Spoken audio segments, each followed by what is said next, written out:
Ecuador 2, Qatar 0. That is right. The hosts have lost the opening game of the World Cup for the first time in history, and something tells me this is not the last record that is going to be broken at this already bizarre World Cup. I'm going to be giving my thoughts on the game, and I'm going to start with Ecuador, and I have to say, overall, just incredible performance. Unlucky to not score four. I think it's fair to say they deserve four goals today, if not for one of the closest offsides decisions I've ever seen and a very, very poor through ball from Jeremy Sarmiento. It should have been four for Ecuador. There's not much to say about Galindez because he didn't really have a lot to do, and that's fine. He's going to have a lot to do in the next two games, so best to just stay fresh for those. The back line, I felt, was largely fantastic. There was that moment at the end of the first half where Felix Torres just completely falls asleep, marking the Qatari striker, and it honestly should have been a goal, or at the very least a header on target for Qatar. Fortunately, the guy just could not handle it, and it goes wide. Incampié was extremely composed. I mean, it's still... We got to check his birth certificate too, dog. There's no way he's 20 years old. I mean, it's just insane. His distribution was great. He looked like a real leader in the back. And then on the wings, Estupinian, not his best game I've ever seen, but he was very sound, exactly what you'd expect from now a Premier League player. And opposite of him, Ángelo Preciado, my guy. He's one of my favorite players for Ecuador. I think he's disturbingly disrespected by a lot of the Ecuadorian fans. I was seeing a lot of the mean comments that people were leaving on his last Instagram post, saying that he should leave, saying that he's washed. I don't understand how you could possibly think that. I'm one of the rare people who really doesn't think there's that much of a drop-off, if any, from Byron Castillo to Ángelo Preciado. We can argue that in the comments. That's just how I feel. Preciado, he's always impressed me when he plays for the Ecuadorian national team. And that cross for the second goal, the Valencia header, absolutely pristine. And defensively, just his recovery speed is what makes him a good defender. It's not necessarily his positioning, which there are a few times that he was out of position, but it's the fact that he can recover and he's so physically strong. No Qatari guy could get him off the ball. In the midfield, Sebas Mendes and Moises Caicedo were outstanding. I mean, I am curious, and I want you guys to comment down below who is your man of the match. You could argue with Sebas Mendes. Like, he was so good, man. He was so good. They were suffocating the midfield. Qatar couldn't do anything. They literally could not get the ball in the Ecuadorian half for most of the game because of the positioning of Caicedo and Mendes, just stifling the passing lanes, putting in crunching tackles. Caicedo had one in the opening 30 seconds. I think was on Akram Hafif, just really setting the tone early. What a shift. What a shift from the two of them. I will say Ibarra and Plata in the first half were disappointing. Didn't really do much.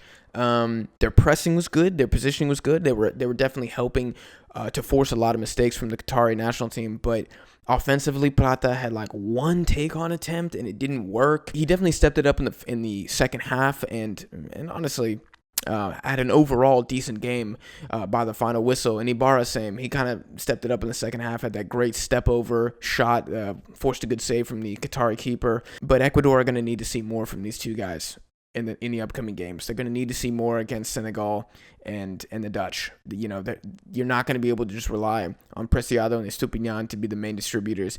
They're going to need a little more. And then Enner Valencia, man, what a dog.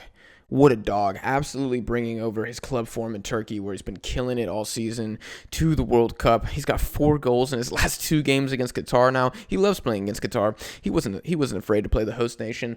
Looked incredible. And the offsides for the first goal, I don't want to talk about it too much, but it was harsh. It was very harsh. I think when it's so close like that, like Clint Dempsey said on the Fox coverage, you should almost just let it go.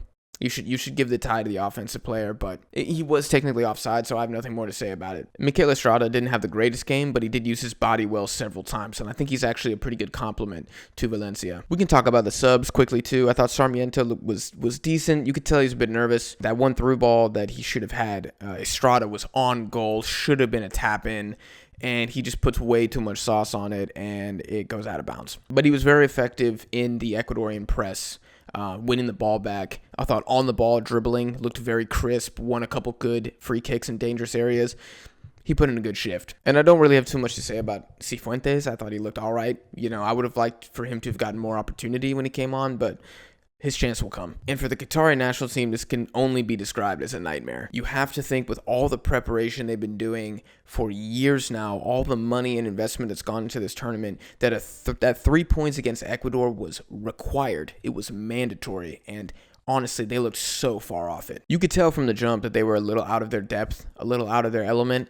And you could argue this is what happens when you qualify for World Cup, not based off merit, but based on hosting rights. These guys have not been battle tested in qualifying like other teams have to earn the right to be here. And yes, they won the AFC Asian Cup, and that was a big achievement, but this isn't the Asian Cup anymore. And honestly, if this Qatar team won the Asian Cup as soundly as they did, then I think the rest of Asia is in big trouble. Everyone's first touch was a little heavier. Everyone's organization was a little more scattered. The passing was just erratic. They had a lot of giveaways, so many individual errors. Look, I'm not going to say that they're out because they still got 2 games left and they're still at home. And they got Senegal without Sadio Mane next. That has to be a 3 points. Ideally for them, they can get a +2 goal differential or something. Because I'm going to be honest, you look at the crowd. I mean, I think the announcers were saying that half the fans didn't come back. That's a little embarrassing, and they need that. They need that, 12th man to get this team over the line because they don't have the talent to do so. I think a fair final scoreline to this game would have been 4-1. I think Qatar should have put away that header in the first half, and then their striker, I can't remember his name, had a great volley in the second half that just plopped on top of Galindez's net, and he was kind of like, whatever. I knew it was out. He had no idea. It was out. It's a great result for Ecuador. They have to be riding high now, and they deserved it. They were honestly incredible, and they got the Dutch up next. They could get a result. They absolutely could. For Qatar, I mean, look, it's going to take some inspired play to make anything of this World Cup anymore after that opening performance. You guys let me know your thoughts of the game down below in the comments. Leave a like if you enjoyed, and I'll see you on the next one.